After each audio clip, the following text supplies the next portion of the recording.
Alors, l'Assemblée générale s'est déroulée... Oui, jeudi 24 et vendredi 25, la CGTM Santé tenait son Assemblée générale annuelle de bilan au cinéma Excelsior à Sainte-Marie. Il est important pour les CGTistes de faire le bilan de leurs activités sur l'année qui vient de s'écouler et de se positionner sur l'année qui commence.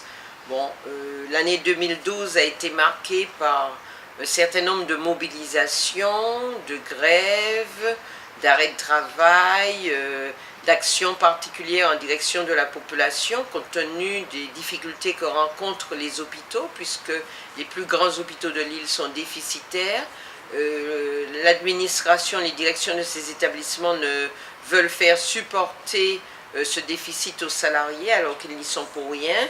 Et le ministère, loin d'aider les hôpitaux en difficulté, demande aux directions de prendre des mesures draconiennes du style de supprimer sur Trinité, Lamentin, Fort-de-France, ces 3 centres hospitaliers, plus de 800 emplois.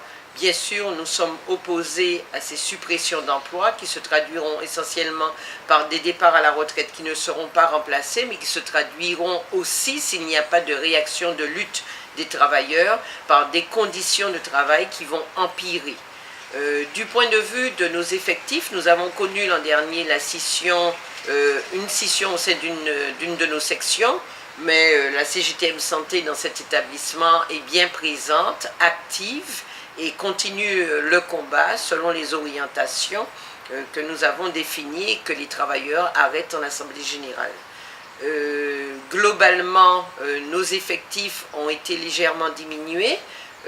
Globalement, nous assumons notre axe, nos orientations, et nous nous préparons pour les semaines et les mois à venir à poursuivre sur les mêmes orientations que nous avions l'an dernier, d'autant qu'on arrive dans une phase active, encore plus active, de mise en application du plan de retour à l'équilibre signé par l'ARS, la direction de l'ARS, le ministère et les directeurs des hôpitaux de Trinité, du Lamentin et de Fort-de-France.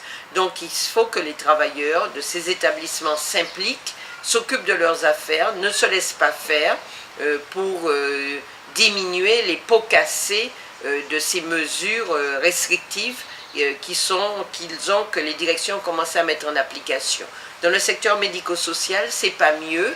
Les collègues du secteur médico-social sont aussi confrontés à des difficultés parce que on réduit sur tout ce qui est social, on réduit sur tout ce qui est sanitaire, et il faut se battre partout pour forcer les directions, le gouvernement à donner des moyens.